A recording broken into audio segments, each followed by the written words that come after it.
Yeah, baby. Let me make sure my camera's nice and clean for me.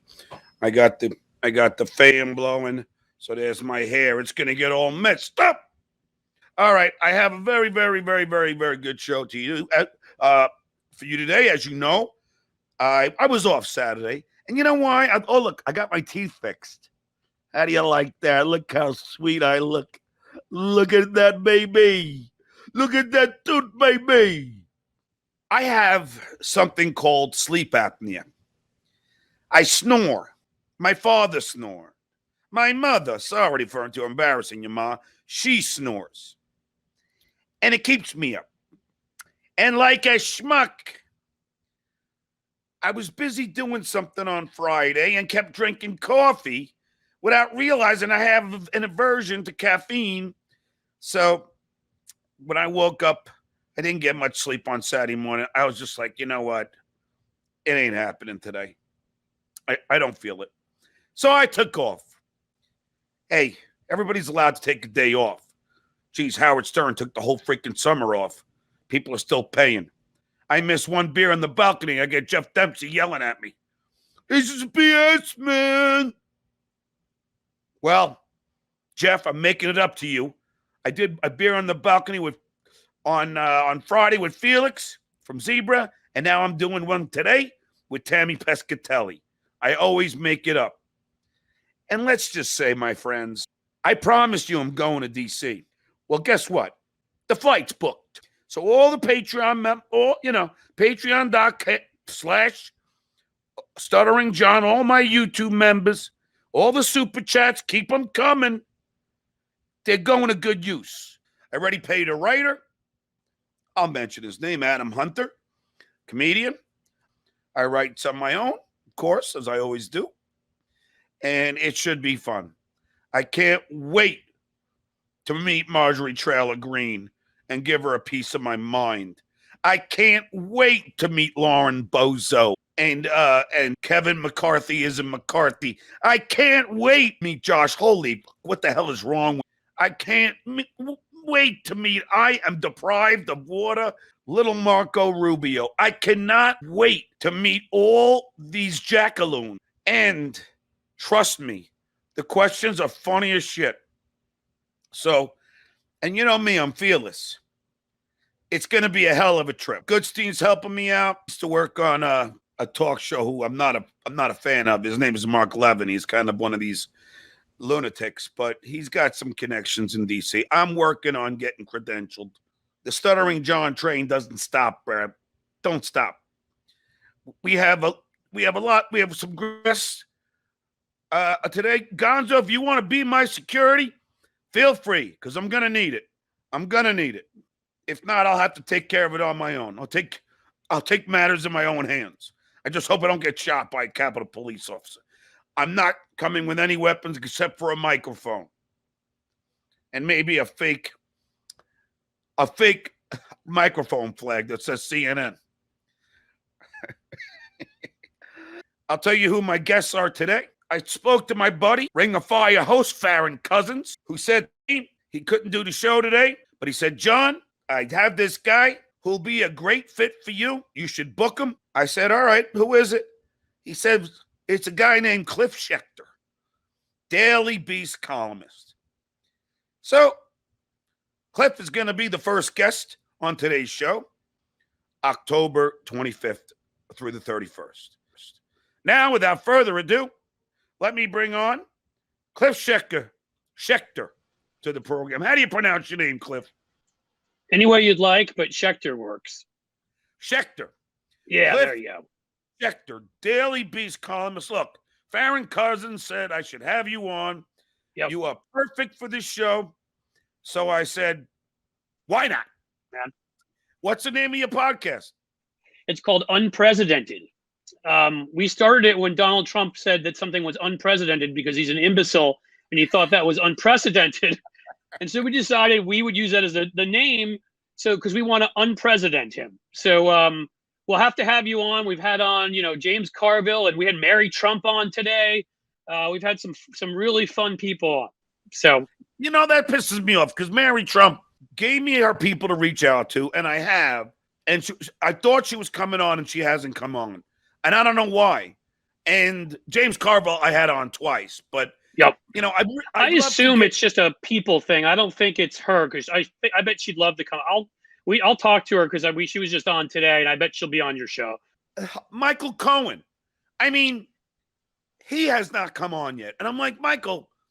I go from one New Yorker to another New Yorker. Come on the show. He goes, question mark. I go, we're both from New York. Come on. You'd think, right? What the? I mean, man, when I got you invited me, memories of of growing up in New York and listening to the Stern show and all that. I mean, I would have knocked over whatever to get here. So, are you a comedian? I'm not. I always stuck and coming on shows like this. So, I've been doing this for a while. I don't know if you heard. I pranked the president. I pranked Donald Trump and Jared Kushner. I got them to call me from Air Force One thinking I was Senator Bob Menendez. Oh, my God. Yeah, I did it on this podcast. It made global news. I was on every freaking, CNN, MSNBC. That's great. I'm always impressed by guys like you. Thanks. Gonzo says that you're like a John Fugelsang. Are you familiar with John? Yeah, we're actually part of the same network. Our podcasts are part of Stephanie Miller's The Sexy Liberal podcast network. So I know John. Back in the day, I got John Lieberman. If you knew John, who used to be on Stern's show, I think they had me on when Robin had that kind of short-lived show on one of the channels there. They were like, I didn't understand that. Like when you said you were on Robin's show, I'm like, well, did Robin have a show? It was short. The problem was, then she got breast cancer. And so the whole thing just ended up getting canceled. But she had this short-lived, she wanted political subjects to be discussed, but wanted them to be funny. So she had on real people, which I don't consider myself. Like Lisa Lampanelli was on the one I was on.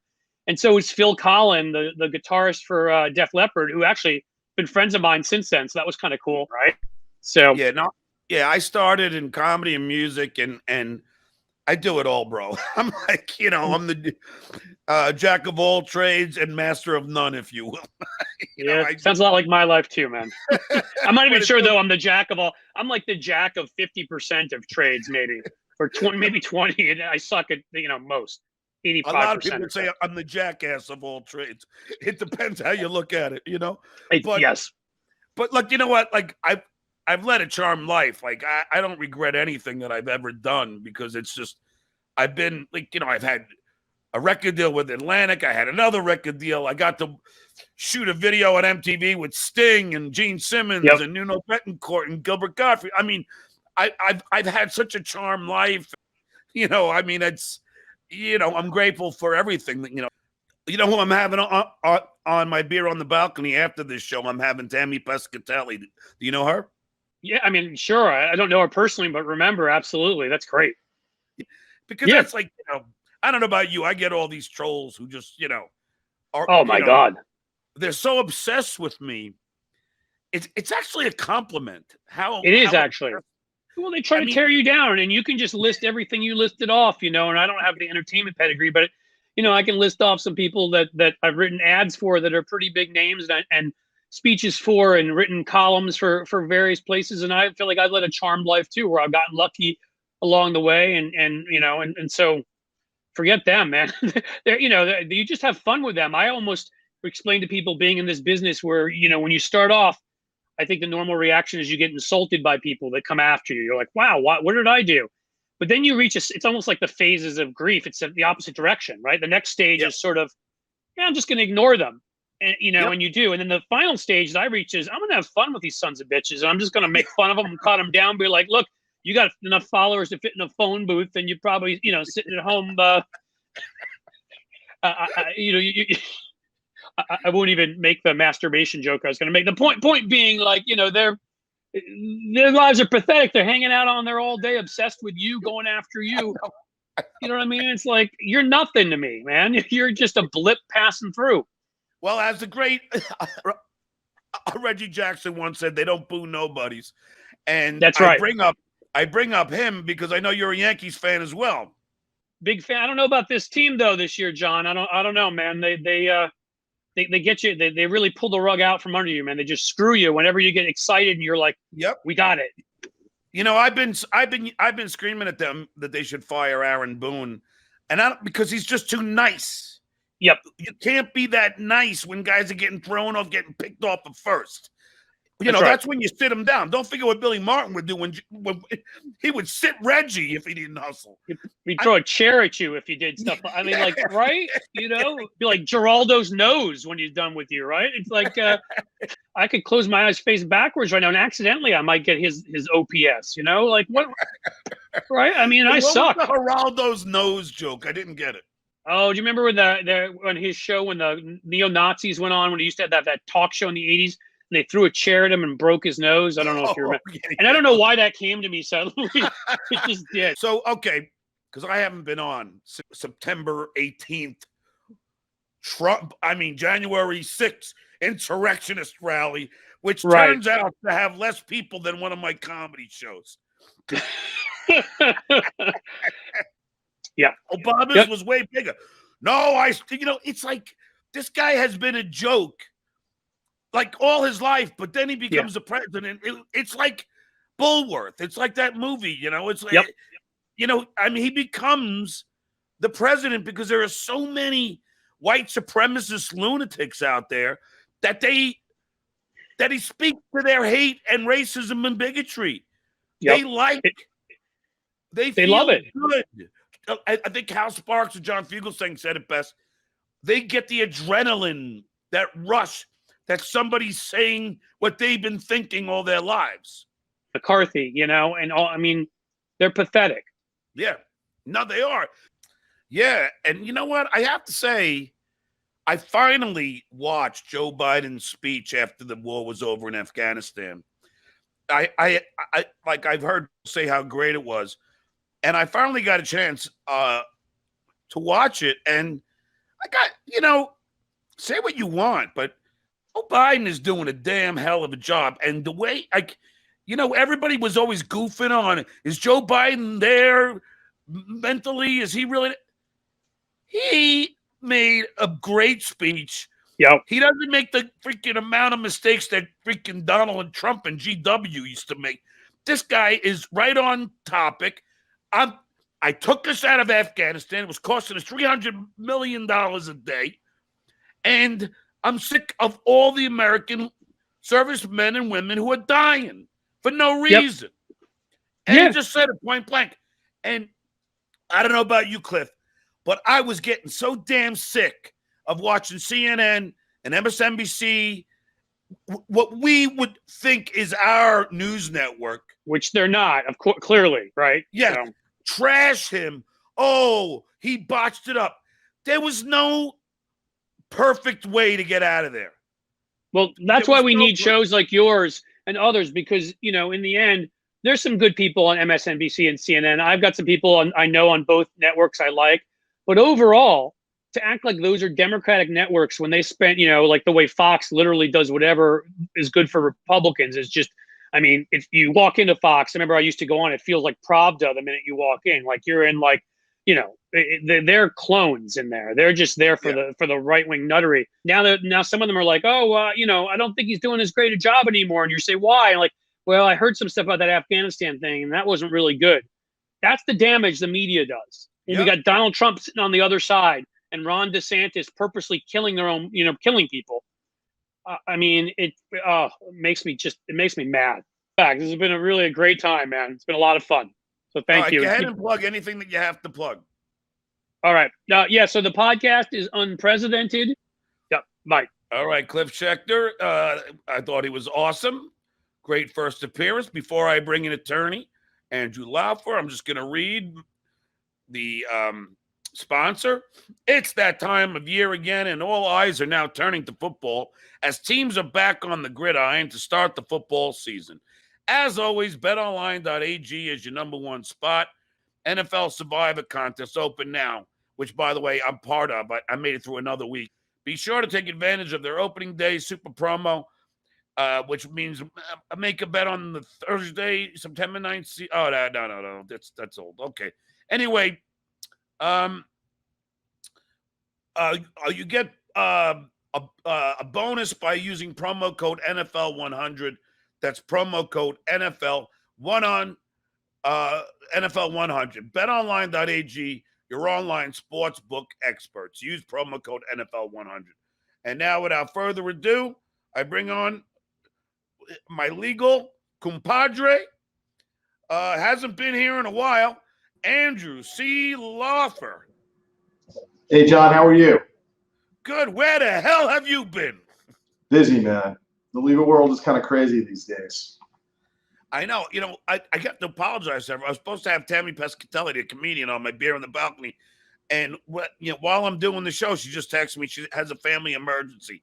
Oh, So now I might have to reschedule. So but yes, what happened to you? So you had a whole bunch of crap, right?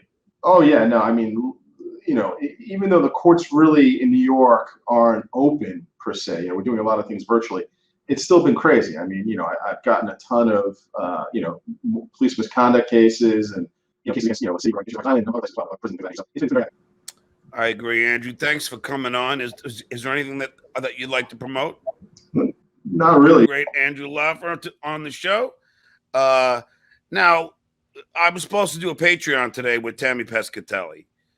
I just got a text from her, and she said she's having a family emergency. Now, Tammy's a good friend, so I would assume that this is the case. I don't have to assume. I know it's the case. She definitely had a family emergency. So I'm going to end this show because I was booked to do a Beer on the Balcony at 1:45. So now I have to scramble in the next 10 minutes and find another guest. So I am going to do that and leave this a little early so I could try and make up this lost Beer on the Balcony. So I'm going to now scramble and get my old phone out to try and get me a comic on for this Beer on the Balcony in nature. So I'm going to take this next 10 minutes to try and find somebody. So I will be doing a Beer on the Balcony. Who will be the guest? We'll see at 1:45. Stuttering John saying, "Good